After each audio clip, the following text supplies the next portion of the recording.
Part 12. Setting corners and accessory stones.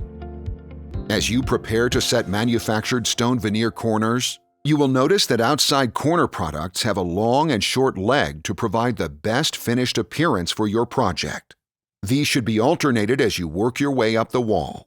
A similar appearance can be achieved on an inside corner by nesting flats into the corner and alternating stones from the two adjoining walls. Sill stones are installed like typical flat stones. However, sill stones exceeding 2 5/8 inches or 15 pounds per square feet require an angle bracket 16 inches on center and fastened at framing. If blocking is present, you have flexibility to install 2 brackets per sill. Shown here, Simpson A21 or A23 brackets measuring 1.5 inches by 2 inches can be used. These bracket locations require the use of construction adhesive to ensure a bond, as mortar will not adhere to metal. Penetrations for electrical box and light box stones are set in mortar. Often the installation is prepared with an electrical extension box to meet local building code. As you set accessory stones in mortar, shim for level and plumb. Once set, do not disturb until nearly cured.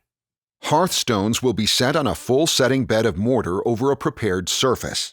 This can be achieved by laying 3 inches wide and 3/4 inch tall ribbons of mortar, spaced 1 inch apart. As you compress the mortar, it will level and spread out, creating full coverage. Painter's masking tape can be helpful when grouting sill stones or hearth stones. Apply the tape on either side and under the joint. This will prevent mortar from falling out of the joints during installation and minimize any localized mortar staining.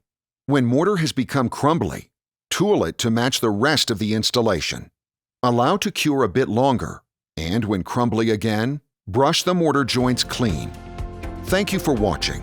Please view the other videos in this series for additional installation techniques and tips.